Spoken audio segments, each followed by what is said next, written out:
Hello everyone, this is Vishal Pandey and I welcome you all in my YouTube class. Children, we are here to discuss the second chapter of your history book. The name of the chapter is Socialism in Europe and the Russian Revolution. As you already know that we have discussed first chapter, the French Revolution, and now we are about to discuss this chapter, how the socialism came in Europe and what was the impact of Russian Revolution throughout the globe. So the first topic, the age of social change, has been already discussed by me. If I talk about the age of social change, the literally basic meaning, that what is socialism, why it came in Europe, what was its background, who were its propounders, and what was the ideology of socialism in Europe. So these are some questions which will. So as you can see on your screen, the topic has been given: liberals, radicals, and conservatives. We are going to discuss the ideologies of liberals, the ideologies of radicals, and the ideologies of conservatives. As you know, we have already discussed this as well in our virtual class, but I can understand that few of you have understood it, and so for that reason I'm going to explain this in detail so that each and every one of you can understand in a detailed way. So children, as far as liberals are concerned, they wanted a change in the society, and liberals wanted a nation which tolerated all religions. Like in India, we used to tolerate each and every religion. We have 6 religions altogether in India. Basically, liberals also wanted a nation in which each and every religion can live happily. We should remember that at this time European states usually discriminates. At this stage, when liberals came forward in European society, the people used to discriminate the religion point of view. However, they used to discriminate Christianity from Jewish, and this type of discrimination was taking place in Europe. So as you can see on your screen that the liberals were associated with, they try to oppose the uncontrolled power of dynastic rulers. What I mean is, liberals were the people, those who opposed the dynastic rulers, that the son of a king will become a king. However, you understood in French Revolution that how Louis XVI, a king of France, was demolished from his regime, from his monarch, and altogether, ultimately, the democratic system was imposed on France. So liberals wanted to safeguard the rights of individual against governments. Liberals wanted each and every individual's right against governments, whoever the government will be. But liberals, what they demanded, they demands individual rights.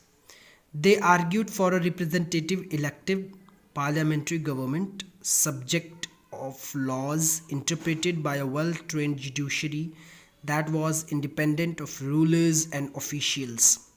Altogether, liberals were very much dedicated towards a nation which will build its own judiciary, which will build its own rights in terms of every citizens of that particular country. But one thing which you have to remember about liberals is, liberals were not democrats. Yes, this is the demerit of liberals, that they were not democrats. They do not believe in universal adult franchise.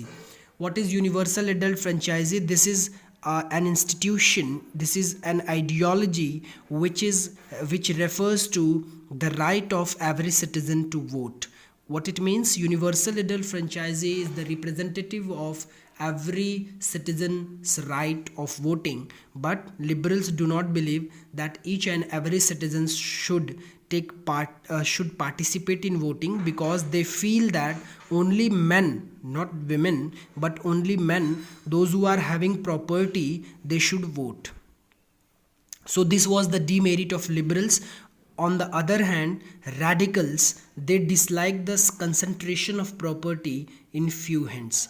Radicals were the people, were the followers, those who were from lower middle class society, and liberals were from upper middle class society. So this was the difference. So radicals wanted that each and every person who is the citizen of one's country should have the right to vote, and it doesn't matter that what the property they are having, they are rich or they are poor. So altogether, in contrast, radicals wanted a nation in which government was based on the majority of a country's population. So what do you understand by this line, children? That radicals wanted a nation, they no doubt they also wanted a change in the society like liberals were having, but there is a difference between liberals and radicals. What is that? That liberals wanted the power, the concentration of power in few hands, whereas the radicals do not wanted the power of concentration of power in few hands. So this is the difference between these two. Let me repeat it again. Liberals wanted the concentration of power in few hands, whereas radicals did not wanted the concentration of power in one hand, in few hands, you may say.